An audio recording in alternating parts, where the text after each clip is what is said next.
এক সময় এই নদী ছিল জীবনের প্রতীক। তার বুকে নৌকা চলতো, তার জালে মানুষ স্বপ্ন ধুয়ে নিত। আর সে শুকনো ফাটল ধরা বুক, নিঃশব্দ কান্না। কিন্তু নদী হাল ছাড়েনি।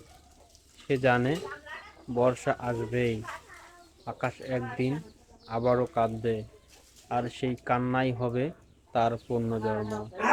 মানুষও ঠিক এমনই।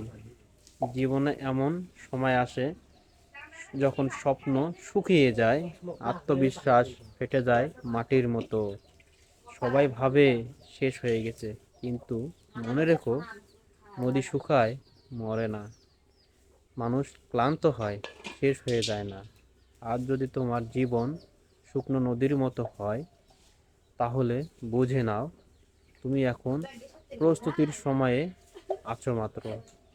এই শূন্যতায় তোমাকে শক্ত করবে, এই নীরবতায় তোমাকে শেখাবে ধৈর্য। একদিন যখন সুযোগ নামবে বৃষ্টির মতো, তুমি আর আগের মতো ছোট নদী থাকবে না। তুমি হবে বন্যা। নিজেকে শুকনো ভেবো না, তুমি ভবিষ্যতের প্রবল স্রোত।